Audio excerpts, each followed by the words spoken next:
नहीं, उसमें ऐसा है कि देखिए हर सवाल का जवाब नहीं मिलते हैं यहाँ पर शेयर बाजार के अंदर में। और अगर आप अपना व्यू अगर लंबा रखते हैं और आप इसको एक बिजनेस समझते हैं अगर आपको, तो ये सब चीज़ें तो ज़िंदगी भर आपको आती रहेंगी आपको। और इसका उत्तर किसी के पास भी नहीं है। तो भी इसमें मेरा गाना भी लिखा हुआ है मैंने, कभी DI कभी FI, इन्फ्लेशन कभी तेल, कभी डॉलर कभी बारिश, इन सब का है ये खेल। शॉर्ट टर्म में सब है क्या परेशान यहाँ, जरा हटके जरा बच के, शॉर्ट टर्म में मेरी जान या ट्रेडिंग में मेरी जान। तो कभी मैक्रो कभी माइक्रो, कभी स्लो डाउन कभी स्केल, कभी US कभी चाइना, इन सब का है ये खेल। तो ये तो इन चीज़ों के कभी आपको जवाब नहीं मिलने वाले हैं। और जिस चीज़ों के आपके पास में जवाब नहीं, और आप जान के क्या करोगे, आपके इकोनॉमिस्ट थोड़ी बनेगा भैया। इकोनॉमिस्ट ने पैसा कमाएगा शेयर बाजार के अंदर में, आप मेरे को ये बताइए। कोई इकोनॉमिस्ट ने पैसा कमाया, कोई एस्ट्रोलॉजर ने पैसा कमा लिया यहाँ पे, कोई कुछ नहीं है ये सब। यहाँ पर पैसा भक्ति से आता है। आप एक एक बात समझ के चल लो, खाली सिंपल। मैं जो फॉर्मूला लगाता हूँ, मैं ये देखता हूँ, एक जो आपको शेयर करता हूँ, 1980 में या 90 में, आपको मालूम होगा सर मेहता साहब आपकी, वो जापान का निकाई जो 65-70 हज़ार 80 हज़ार कुछ क्या हो गया था, 1980 में शायद हुआ था।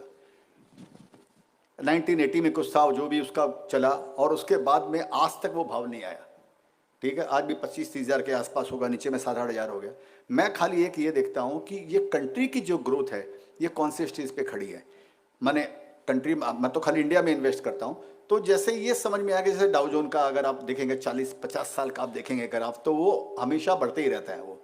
तो हम इंडिया के अंदर, इंडिया का ग्राफ भी सिमिलर है कि हमारी इकोनॉमी वर्ल्ड मार्केट को आउट परफॉर्म कर रही है हमारी। तो मैं देख रहा हूं, अगर हमारी कंट्री की इकोनॉमी अगर बराबर चल रही है, अगर हम जापान जैसी स्थिति में नहीं पहुंचे जहां प्लेट्यू हो गया, जहां पर कि जहां पर पॉपुलेशन ग्रोथ भी खत्म हो गई है, प्रोडक्टिविटी ग्रोथ भी खत्म हो गई वहां पे।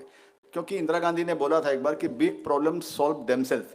उनको कोई उन प्रॉब्लम को ठीक नहीं कर सकता है। आप कितना ही सोच ले, रात भर अपना टाइम वेस्ट कर लें कि ये इसराइल का अगर वॉर चल गया तो मेरे शेयरों का क्या होगा, आप इसराइल के वॉर को खत्म नहीं कर सकते।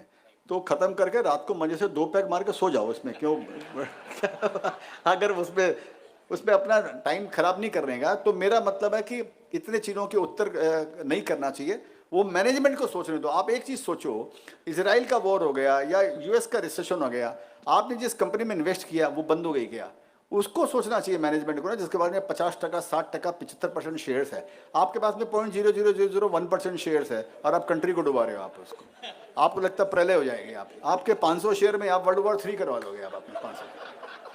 और जो बेचारा यहाँ पर 25-25 हज़ार, मुकेश अंबानी बोलता मैं 1 लाख करोड़ खर्चा कर दूंगा अभी भी, वो मजे से जियो सेंटर खुलवा रहे हैं, वहाँ पे बैठ के वहाँ पर प्रोग्राम करवा रहे हैं। आप बोल रहे हो कि मेरी कंपनी खत्म हो, यहाँ पर कंट्री खत्म हो जाएगी, मेरे शेयर, मेरे ये 50,000 रुपये का पोर्टफोलियो का क्या होगा।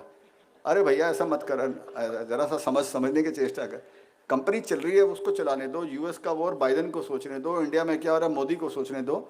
आप अपना पोर्टफोलियो संभालो अपना।